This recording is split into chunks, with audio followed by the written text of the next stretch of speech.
Welcome to the ChemBio classes again, and here we will discuss about qualitative analysis of sulfur, phosphorus and halogens.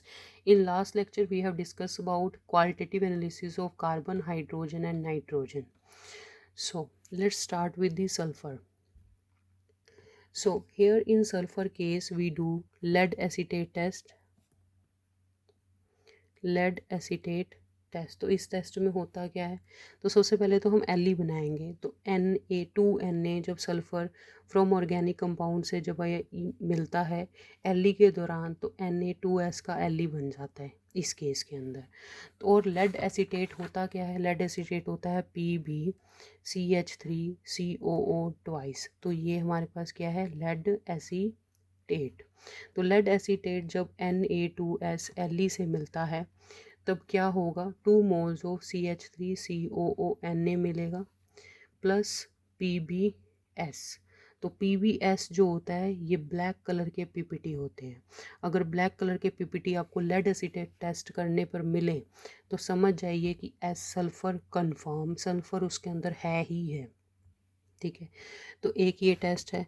तो दूसरा test है sodium nitroprusside test. तो इसके अंदर क्या है, सेम आपको एल लेना है। ठीक है, एल एक बार आपने बना लेना है, उसके बाद डिफरेंट डिफरेंट रिएक्शंस अप्लाई करनी है, थोड़ा थोड़ा यूज़ करते रहना है। तो Na2FeCN5 ये कोऑर्डिनेशन कंपाउंड है, ये ऐसे ही लिखते हैं हम। तो ये सोडियम नाइट्रोप्रोसाइड, ठीक है, ये सोडियम नाइट्रोप्रोसाइड है। जब ये एल के साथ रिएक्शन में आता है तो क्या बनाता है, Na4FeCN5NOS। तो ये पर्पल कलर का यहाँ पर शो होने लग जाता है। तो अगर पर्पल कलर शो हो तो आप फिर भी समझ जाए कि सोडियम नाइट्रोप्रोसाइड सॉल्यूशन टेस्ट के बाद अगर पर्पल कलर शो हो रहा है तो सल्फर उसके अंदर है। ठीक है, तो ये दो टेस्ट थे सल्फ़र के लिए। एंड देन अब हमारी बारी आती है फॉस्फोरस की। तो फॉस्फोरस को अगर हमने करना है तो सबसे पहले हम क्या करते हैं, फॉस्फोरस के केस में एल का नहीं देखते, हम यहाँ पर ऑर्गेनिक कंपाउंड लेते हैं कंटेनिंग फॉस्फोरस, तो जिसके अंदर फॉस्फोरस है। ठीक है, इसको हम डायरेक्टली, जैसे अगर फॉस्फोरस है ऑर्गेनिक कंपाउंड से हमने लिया, इसको हम डायरेक्टली सोडियम पेरोक्साइड के साथ रिएक्ट करवाएंगे, सोडियम पेरोक्साइड। तो हमने सोडियम पेरोक्साइड के साथ जैसे ही इसको रिएक्ट करवाया, देन हमें क्या मिलेगा, Na3PO4 प्लस 2Na2O, ये 2 मोल्स मिलेंगे हमें। यहाँ पर सोडियम फॉस्फेट मिल गया। ठीक है, एंड देन हमने क्या करना है, इस सोडियम फॉस्फेट को Na3PO4, तो बेसिकली ये सोडियम फॉस्फेट हमने लिया, इसके साथ हमने HNO3 की रिएक्शन करवानी है। ठीक है, जैसे ही आप HNO3 की रिएक्शन कराओगे H3PO4 बनेगा हमारे पास, जो कि होता है फॉस्फोरिक एसिड। ठीक है, फॉस्फोरिक एसिड बना और साथ में NaNO3, ठीक, सोडियम नाइट्रेट आ गया।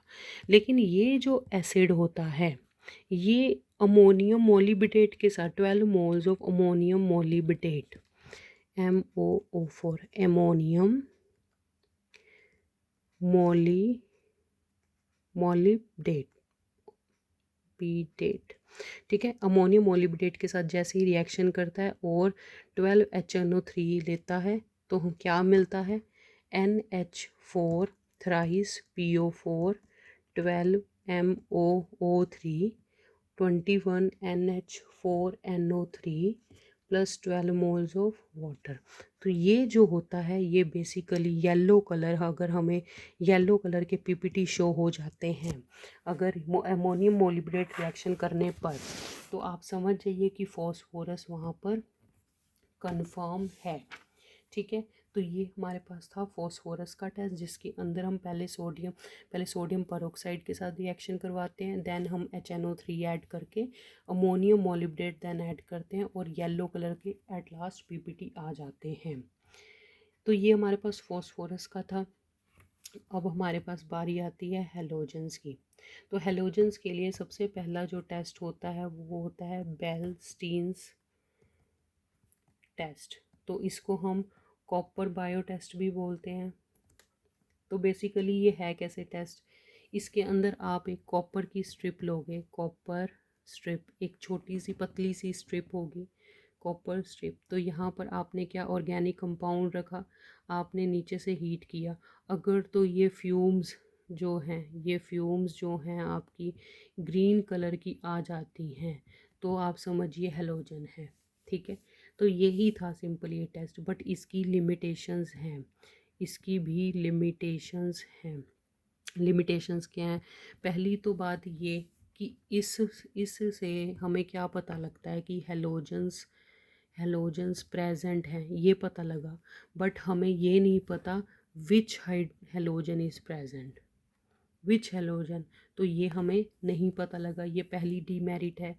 दूसरी डीमेरिट ये है कि अगर जो यूरिया होता है या जो थायो यूरिया है, दोनों ही केस में ये वाला टेस्ट हमारा पॉजिटिव आया है।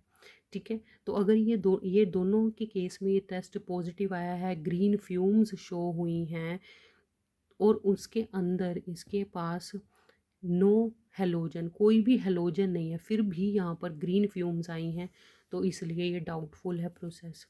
तो इसको करने के बाद आप पक्का नहीं कह सकते कि उसके अंदर हेलोजन है या नहीं है।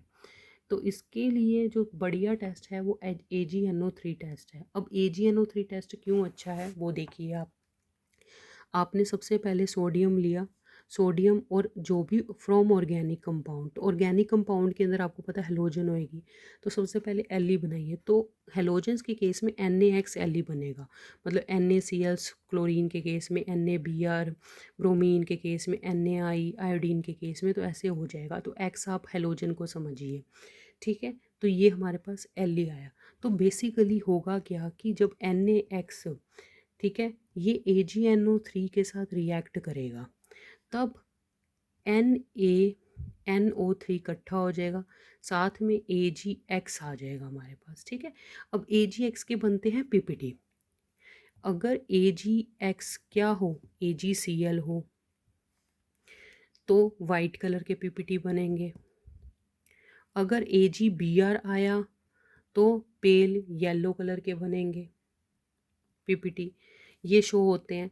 और अगर आपको येलो PPT शो होते हैं बाय चांस, तो वो AgI की वजह से होंगे। तो ये 3 केस है।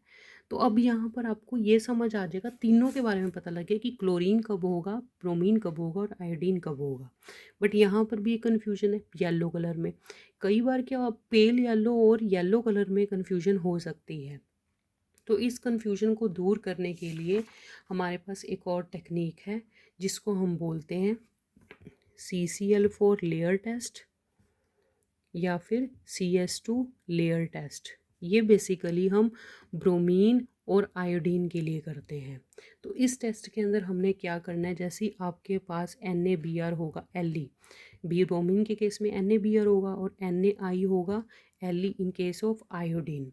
तो बेसिकली जब ये क्लोरीन के साथ रिएक्ट करेगा, ठीक है, क्लोरीन के साथ रिएक्ट करेगा, तो क्योंकि बेसिकली ये रिएक्शन होती कैसे है मैं आपको पहले बताती हूँ। ऑर्गेनिक कंपाउंड जो था उसका आपने क्या बना दिया, Li। ठीक है, तो Li के अंदर सबसे पहले आपने CCl4 ऐड करनी है, तो CCl4 की क्या हो जाएगी, लोअर लेयर बन जाएगी। CCl4 की लोअर लेयर बन गई। अब उसके बाद आपने क्लोरीन वाटर ऐड करना है।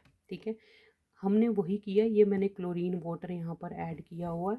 क्लोरीन वाटर जैसे आप ऐड करोगे तो 2NaCl प्लस ब्रोमीन आ जाएगा, जो कि क्या होगा, सोल्यूबल होगा किसमें, CCl4 के अंदर सोल्यूबल है। और सेम ऐसे क्लोरीन वाटर जब मैंने यहाँ पर लिया तो यहाँ पर NaCl आ गया, साथ में I2 जो कि क्या होगा, सोल्यूबल होगा इन CCl4। लेकिन आपको ये पता है कि ब्रोमीन के केस में ये हमें कैसा कलर शो होगा, ऑरेंज कलर शो आएगा। ठीक है, और आयोडीन के केस में पर्पल कलर आपको सॉल्यूशन में शो होगा।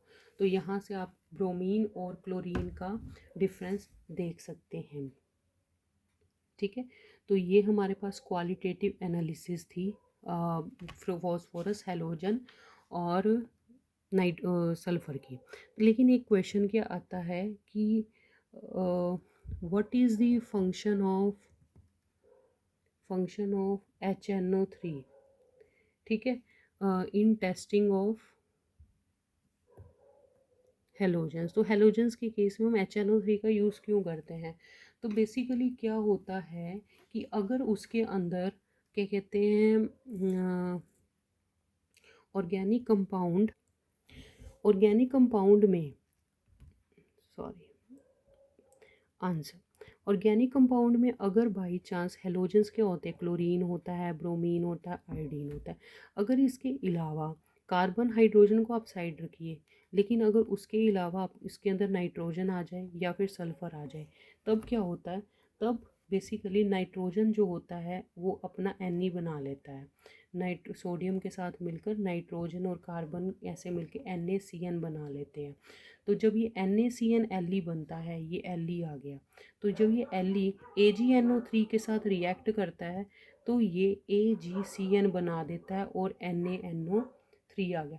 AgCN क्या होता है, वाइट कलर के PPT होते हैं, तो आपको कन्फ्यूजन हो सकती है कि क्लोरीन की वजह से, बट ये AgCN की वजह से होगा, ठीक है। लेकिन अगर सल्फ़र है बाई चांस तो क्या होगा, तो सेम ऐसे सल्फ़र के साथ Na2S ये Li बन जाएगा, और जब Na2S AgNO3 के साथ मिक्स होगा तो ये क्या बना देगा, AgS बना देगा, Ag2S, जो कि क्या होगा, ब्लैक कलर के PPT होंगे। यहाँ पर भी आपको डिफरेंट सा प्रोडक्ट मिल जाएगा, आपको समझ नहीं आएगा क्या होगा।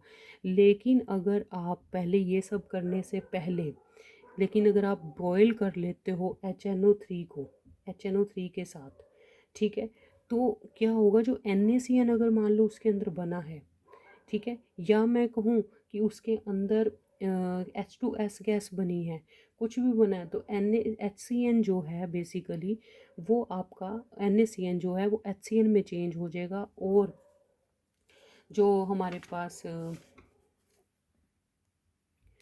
और जो हमारे पास Na2S था वो H2S में चेंज हो जाएगा, और ये दोनों ही क्या होती हैं, गैसियस फॉर्म में होती हैं, तो ये बाहर निकल जाएंगी, एक्सोथर्मिक रिएक्शन से ये बाहर निकल जाएंगी। तो बचेगा जो हमारे पास, उससे हम रिएक्शन, तो ये जब हमारे पास नाइट्रोजन और सल्फ़र का कंटेंट बाहर निकल जाएगा तो हम लेफ़्ट ओवर क्लोरीन, ब्रोमीन या फिर किसी और हेलोजन से हमारे पास रह जाएगी, ठीक है। तो ये एक डीमेरिट हो सकती है, इसको आप कैसे रिकवर कर सकते हो कि अगर आप बॉयल कर लो HNO3 के साथ, तो यही फंक्शन है HNO3 का, ठीक है। आई होप आपको ये लेक्चर समझ आ चुका होगा, कोई भी डाउट होगा तो आप कमेंट बॉक्स में नीचे लिख सकते हैं। तो अब ये चैप्टर हो गया totally complete. Thank you, have a nice day.